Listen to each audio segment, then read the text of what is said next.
fine-tuning of the universe. Now, premise 1 simply lists the three possibilities for explaining the presence of this remarkable fine-tuning: physical necessity, chance, or design. And Dawkins doesn't deny that the universe is fine-tuned for life in this way. He quotes the work of the Astronomer Royal, Sir Martin Rees, acknowledging that the universe does exhibit this remarkable fine-tuning, and says that I agree with Rees on this. So the fact of fine-tuning is not in dispute.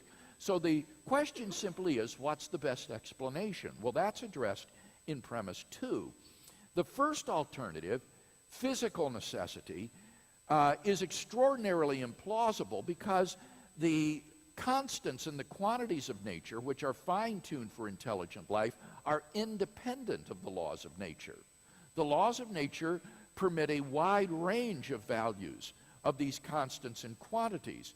And Dawkins notes that Sir Martin Rees therefore rejects this first alternative, physical necessity, and Dawkins quotes, I think I agree, end quote. So Dawkins also acknowledges the inadequate of physical necessity. So what about the second alternative, that the fine-tuning of the universe is due to chance? Well, the problem with this alternative is that the odds against the universe's being life-permitting are so incomprehensibly great that they cannot be reasonably faced. So in order to rescue the alternative of chance, its proponents have been forced to adopt the remarkable hypothesis that there exists an infinite number of randomly ordered parallel universes, forming a kind of world ensemble of which our universe is but a member. And somewhere in this infinite world ensemble, finely tuned universes will appear by chance alone, and we happen to be in one such world. And this is the explanation that Dawkins fastens on in order to respond to the teleological argument. Now, Dawkins is acutely sensitive to the objection that postulating such an infinite world ensemble of randomly ordered universes seems to be what he calls, and I quote, an unparsimonious extravagance.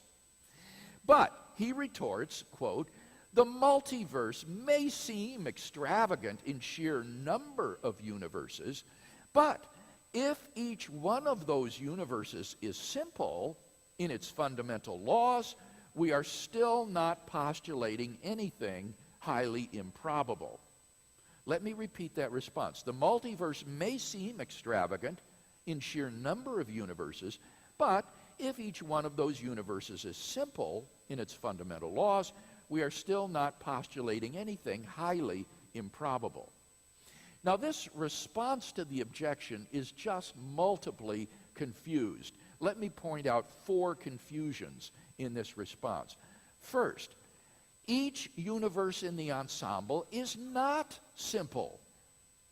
They're not simple. Each one is characterized by a multiplicity of constants and quantities. If each universe were simple, then why did Dawkins feel the need to recur to a world ensemble in the first place? You could just say our world is simple and therefore it doesn't need a designer. Second confusion, Dawkins assumes that the simplicity of the whole is a function of the simplicity of its parts. He assumes that if the parts are simple, then the whole is simple. And this is just an obvious mistake. Think of a beautiful Roman mosaic. A complex mosaic is made up of a great number of individually simple parts, little bits of blue and red and yellow. And yet, taken together, the whole mosaic can be an incredibly complex portrait, say, of a Roman face. Now, in exactly the same way, an ensemble of universes will still be complex if those universes are all randomly ordered in their fundamental constants and quantities, rather than all sharing the same values. So it's just not true that the simplicity of the whole is a function of the simplicity of the parts.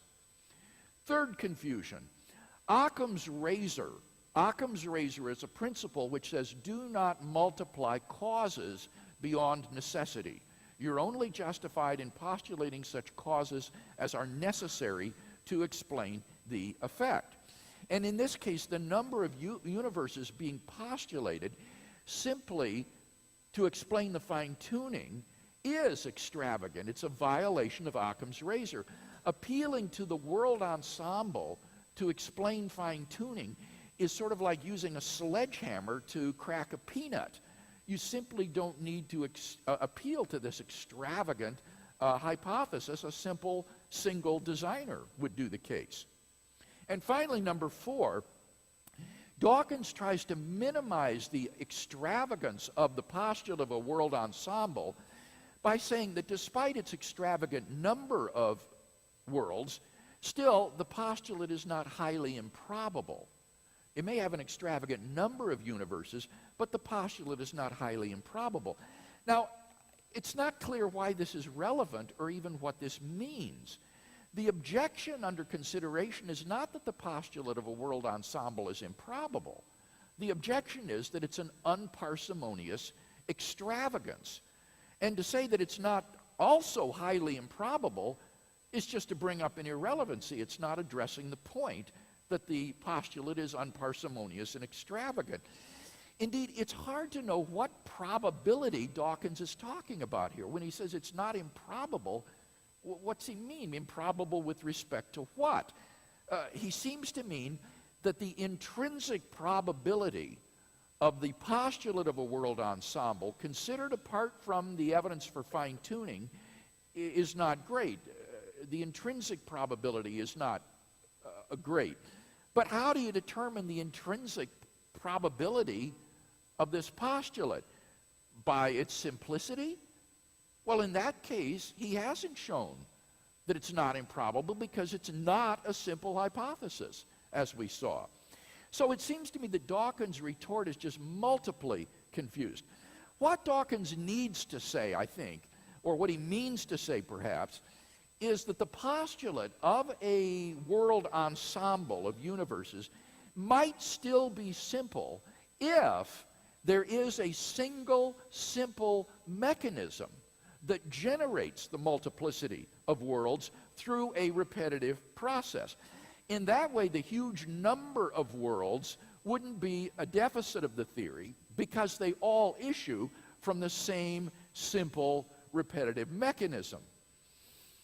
So the real question is, what mechanisms are there for generating a world ensemble of randomly ordered universes? Well, Dawkins suggests 2 mechanisms.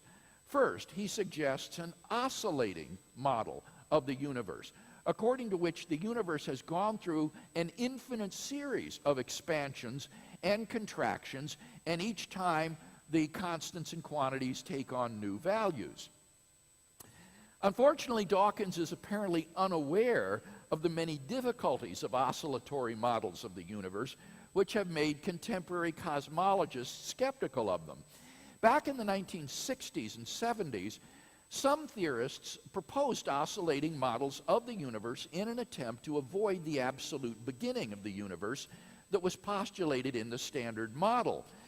The prospects for oscillating models were severely dimmed, however, in 1970 by Roger Penrose and Stephen Hawking's discovery of the singularity theorems that bear their names. The Hawking-Penrose singularity theorems demonstrated that under very generalized conditions, an initial cosmological singularity is inevitable, and therefore it's impossible for the universe to be oscillating from eternity because it's impossible to extend space-time through a singularity to a prior state. Reflecting upon the impact of this discovery, Stephen Hawking notes that the Hawking-Penrose singularity theorems, quote, led to the abandonment of attempts, mainly by the Russians, to argue that there was a previous contracting phase and a non-singular bounce into expansion. Instead, he says, almost everyone now believes that the universe and time itself had a beginning at the Big Bang, end quote. And Dawkins apparently labors under the delusion that a singularity doesn't form a boundary to space and time. In any case, even if the universe could somehow oscillate from eternity past, such a universe would still require an infinitely precise fine-tuning of its initial conditions in order to persist through an infinite number of successive bounces, so that the mechanism that Dawkins proposes for generating the many worlds is not simple. In fact, quite the opposite. It's infinitely complex. In fact, such a universe would involve fine-tuning of a very bizarre sort, because the initial conditions would have to be set at minus infinity.